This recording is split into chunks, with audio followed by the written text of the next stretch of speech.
అందరూ అనీతిమంతులు కూడా నీతిమంతులుగా మారాలని ఆయన మనకి సంవత్సరాలు పొడిగిస్తూ వస్తున్నాడు. ప్రభు రాకడ ఎందుకు ఆలస్యం అవుతుందంటే అందరూ మారాలంటే మన వంతు ప్రయాస మనం కూడా చెయ్యాలి కదమ్మా. లేదంటే వాళ్ళు మారడానికి తక్కువ అవకాశాలు ఉన్నాయి. ఇప్పుడున్న కాలంలో ఈ సోషల్ మీడియా, ఇంటర్నెట్, ఇన్స్టాగ్రాము, ఇవన్నీ వీటన్నిటిని బట్టి ఆలోచిస్తే ప్రభు ప్రేమ చూపించాల్సింది ఎవరంటే, ప్రభు ప్రేమ ఎరిగిన మనం, రుచి చూచిన మనమే ఇతరులకి ఆ టేస్ట్ ఏంటిదో వాళ్ళకు కూడా రుచి చూపించాలి. మనం అదే కోరుకుంటున్నాడు దేవుడు.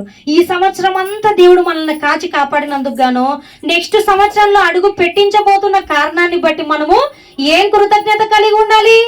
మన పవిత్రతను మనం కాపాడుకుంటూ అనేక మందిని పవిత్రులుగా మార్చే పనిలో మనము ఉండాలంట. దేవుని ప్రజలైతే ఎలా ఉండాలి? ప్రతి దినము మనం ఏమైనా తెలిసి తెలియక పొరపాట్లు చేస్తే ఆ దినమే ఒప్పుకొని విడిచిపెట్టాలి. చేస్తూనే ఉండకూడదు.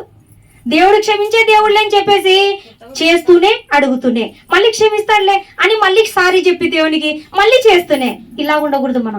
మనము ఒక్కసారి ఏదైనా సరే పొరపాటు చేస్తే దాని నుంచి మనము పశ్చాత్తాపం కలిగి దేవుని ఎదుట విడిచిపెట్టాలంట.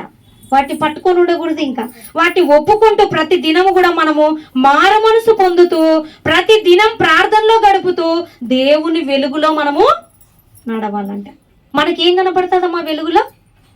ఇక్కడ ఏం అడ్డుంది, అక్కడ ఏం ప్రమాదకరమైన ఉన్నాయి, ఏమైనా నాకు నష్టం కలిగించే ఉన్నాయా, వెలుగులోనే కదా కనబడతాయి.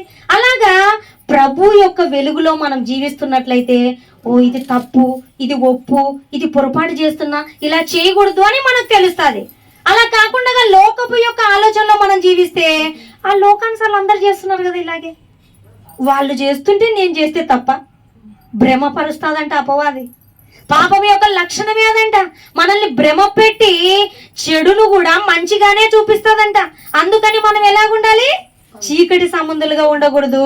ప్రభు వెలుగులో ఎప్పుడైతే మనం జీవిస్తుంటామో మనలో ఉండే లోపాలు ప్రతి దినం సరి చేసుకోవడానికి అవకాశం ఉంటుందంట. దేవుని ప్రజలైనటువంటి మనమందరం కూడా మనము పాపము నుండి విమోచించబడ్డాము. ప్రజలకి చెప్పాల్సి వస్తుంది దేవుడు. ఎందుకమ్మా?